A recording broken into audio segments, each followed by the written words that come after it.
Andipatti D Suppulapuram விசைத்தறி நெசவாளர்களின் வேலைநிறுத்த போராட்டம் காரணமாக தினசரி 30 லட்சம் ரூபாய் மதிப்பிலான சேலைகள் உற்பத்தி பாதிக்கப்படும் நிலை ஏற்பட்டுள்ளது. இதுகுறித்த கூடுதல் தகவல்களை எமது செய்தியாளர் அசோக்குமார் வழங்க கேட்கலாம். அசோக்குமார், இந்த போராட்டம் குறித்த தகவல்களை பதிவு பண்ணுங்க. வணக்கம். தேனி மாவட்டம் ஆண்டிப்பட்டி அருகே ஜக்கம்பட்டி டி சுப்புலாபுரம் கிராமத்தில் நெசவு தொழில் நடைபெற்று வருகிறது.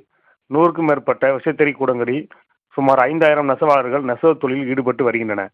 இங்கு விசைத்தறி கூடங்கள் மூலம் பல்வேறு உயரக காட்டன் சேலைகள் மற்றும் பேன்சி ரக சேலைகள் உற்பத்தி செய்யப்பட்டு வருகிறது.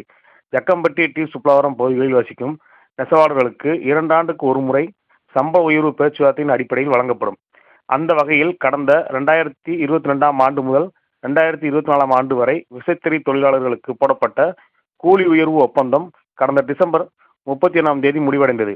இந்நிலையில் டி சுப்புலாபுரம் பகுதியில் நெசவாளர்கள் 50% ஊதிய உயர்வு, 20% போனஸ் வழங்க வேண்டும், விசைத்தறி கூடங்களில் குடிநீர், கழிப்பிட வசதி ஏற்படுத்தி தர வேண்டும் உள்ளிட்ட 10 அம்ச கோரிக்கைகளை முன்வைத்தனர். இதுகுறித்து விசைத்தறி உரிமையாளர்கள் மற்றும் தொழிலாளர்களிடையே நடைபெற்ற பேச்சுவார்த்தையில் எந்த முடிவும் எட்டப்படவில்லை. இதனைத் தொடர்ந்து டி சுப்புலாபுரம் விசைத்தறி தொழிலாளர்கள் ஆலோசனையில் ஈடுபட்டனர். ஆலோசனை முடிவில் டி சுப்புலாபுரம் பகுதி நெசவாளர்கள் காலவரையற்ற வேலைநிறுத்த போராட்டத்தை தொடங்க முடிவு செய்து வேலைநிறுத்தத்தை அறிவித்துள்ளனர். டி சுப்புலாபுரம் கிராமத்தைச் சேர்ந்த 4000க்கும் மேற்பட்ட நெசவாளர்கள் இந்த வேலைநிறுத்த போராட்டத்தை தொடங்கியுள்ளதால் வேஷ்டி சேலை உற்பத்தி அடியோடு பாதிக்கப்பட்டுள்ளது. இதேபோல ஜக்கம்பட்டி பகுதி நெசவாளர்களும் விரைவில் வேலைநிறுத்த போராட்டத்தை தொடங்க முடிவு செய்துள்ளனர்.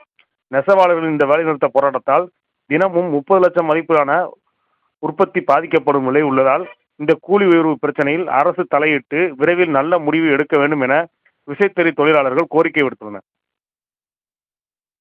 10 அம்ச கோரிக்கைகளை வலியுறுத்தி விசைத்தறி தொழிலாளர்கள் போராட்டத்தில் ஈடுபட்டு வருகின்றனர். பேச்சுவார்த்தையில் உடன்பாடு எட்டப்படாததால் போராட்டம் தொடர்வதாகவும் அறிவித்திருக்கின்றனர். விவரங்களை வழங்கியதற்கு நன்றி.